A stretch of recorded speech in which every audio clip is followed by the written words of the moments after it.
me begin by asking you a question, if I may. What lengths would you go to for your married lover?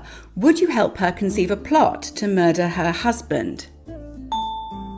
Would you assist her in carrying out the killing and then helping her move and conceal the body? Would you volunteer to let her spray petrol into your face and set you on fire? Just go with me on this one. I know. And you'd let the doctors graft skin onto and reconstruct your face? And finally, you'd be happy assuming the identity of the man you just killed and pretending to his family that you're him forever. Okay. What could go wrong?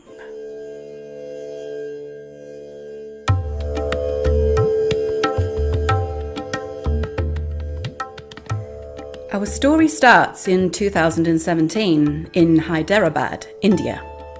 Hyderabad is the capital of southern India's Telangana state. It's the fourth highest populated city in India, with around 6.9 million residents, and it's a major centre for the technology industry.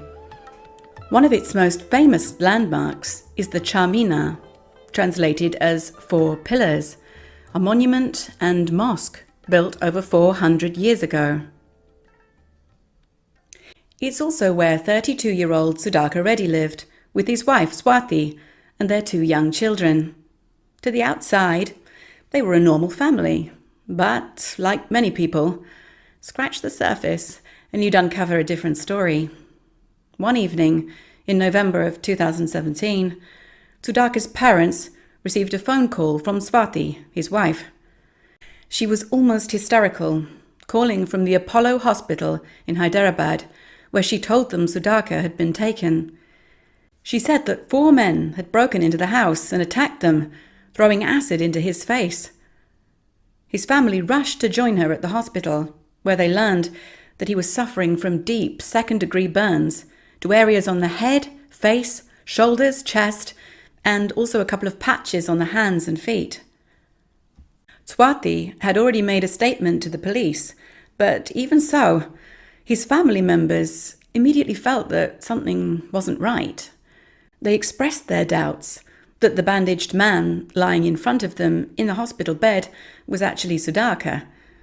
For one thing, he wasn't very talkative, choosing to either grunt or whisper when they addressed him. His height and build seemed different, and his mannerisms a bit off. Still, Swati insisted they were crazy and pressed on with attempts to engage the plastic surgeon for facial reconstruction once his burns had healed sufficiently.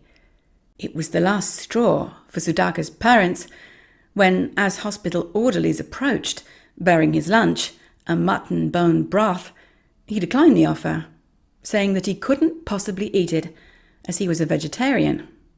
They went straight to the authorities, noting that this man was most certainly an imposter because mutton bone broth was one of their son's favourite dishes. And from there, it all began to unravel. Police, already suspicious of 28-year-old Swati, brought her in for questioning. She changed her statement many times, finally admitting that, yes, things were not as they appeared.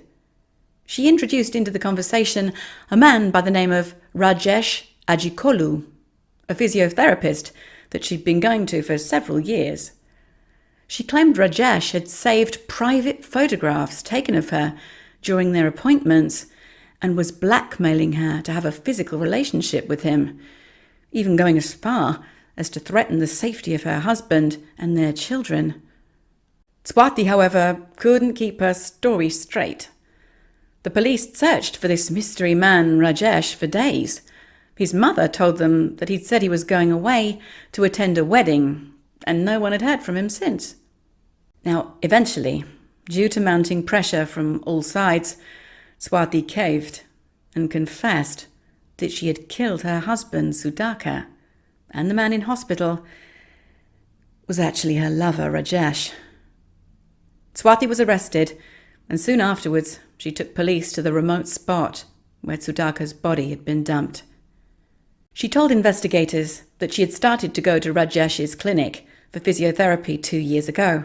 Incidentally, police later said that Rajesh was operating without a license, having dropped out of a 4-year course after only 1 year. Swati told Rajesh that she was unhappy in her marriage, and they started having an affair. It was said that a week before the murder, a cousin had spotted Swati and Rajesh together in a car and informed Sudhakar, who then confronted his wife. They quarrelled, but she denied any wrongdoing. But Rajesh and Swati had decided that they wanted to get married, and together they hatched a plan to get rid of Sudhakar. It was Swati's ingenious idea, inspired by an Indian film she'd seen, to have Rajesh burn his face and then receive a new one in order to live using her husband's identity. In the 2014 Indian thriller Yevadu, aptly translated as Who Is He?, the protagonist Sharan receives a face transplant after an accident and resolves to utilise his new identity to his advantage, seeking revenge on those who wronged him. Swati and Rajesh also made inquiries at the hospital about the cost of plastic surgery, saying they needed information for a burns patient. A doctor told them that such a surgery would only be possible if the burns did not exceed 30%. On the night of the 26th of November, Swati's husband Sudhakar returned home. He'd been shopping for presents for his son's birthday, which was the following week. It's thought that Swati, who was a trained nurse, administered anaesthetic via an injection while Sudhakar slept. When he was unconscious, she and Rajesh hit him over the head with an iron bar and bludgeoned him to death. They attempted to disfigure his face by burning it and transported his body inside a rolled-up carpet by car to Nawabapet forest, some 70 kilometres from Hyderabad. And as if it couldn't get any worse, the following day, and with his permission, Swati sprayed a concoction of acid and petrol into Rajesh's face and set him alight.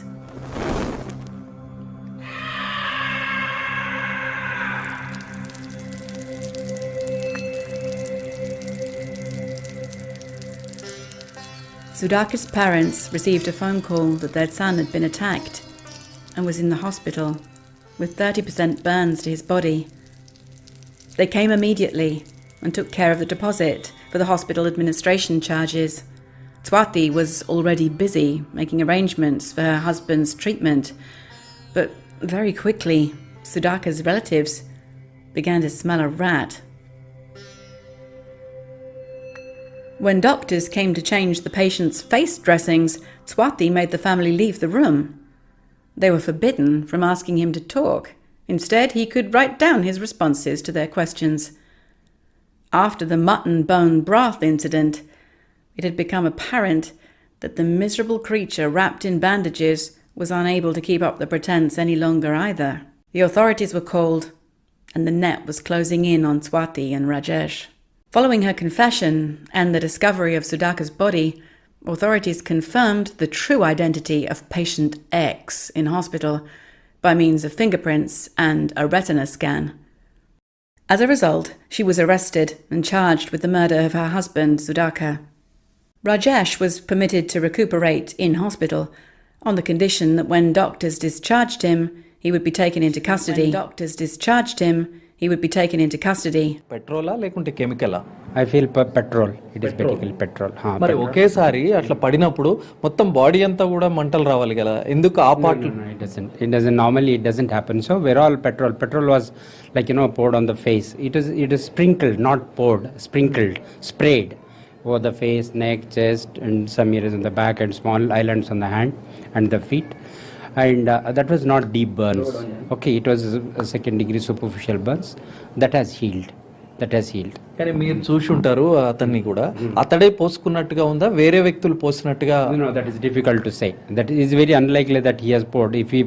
If he pours on his own, it will be different type of burn injury. It will, like he'll be pouring over the head and like that. Somebody has sprayed it like that. Yes, like that. Okay అంటే ఇప్పుడు డిశ్చార్జ్కి అయితే అతను fit. He's fit for discharge. He's fit for discharge. He's happily eating. His vitals are stable. No fresh problem. No fever. Nothing. He's happy. తెలిసిందా అతనికి నేను రాజేష్ అని తెలిసిపోయిందా? I don't know about all those things. I'm interested in the patient care. I'm happy. He's doing well. He's fit to leave the hospital. మాట్లాడుతున్నాడా ఏమైనా? He's happily talking, discussing everything. He's fit. He's fit for discharge. He's fit for discharge. సరే No మీరు problem. ఒకసారి చెప్పండి. 3 weeks after he'd been admitted, Rajesh was wheeled through the crowd of reporters like the Elephant Man and bundled into a waiting car, which took him to the local police station. He told the media that he wanted to elope with Swati, but that she came up with another plan. She insisted they kill Sudhakar Reddy, as, quote, she was afraid she would lose her children if she ran away.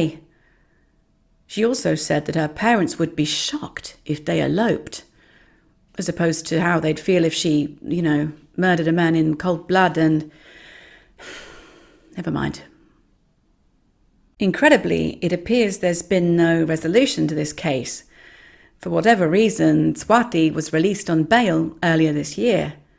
It also seems she's been disowned by her family as nobody came to meet her, and she was sent to live in a state home in nearby Mahbubnagar town. However, on the 17th of March, she failed to attend a court hearing. As a result, the district court has issued a non-bailable arrest warrant against her, and as of today, nobody knows where she is. I did manage to find out that their 2 children are living with some of Sudhakar's relatives and are doing as well as can be expected under the circumstances. We can only hope that in the near future, police are able to rearrest Swati and that she's detained securely this time and brought to court to stand trial for the cold-blooded murder of her husband. Thank you for watching this video. I hope you found it interesting. If you'd like to support my channel, please do take a second to like this video and subscribe if you'd like to see more cases in the future. Take care. I'll see you in the next one. Bye.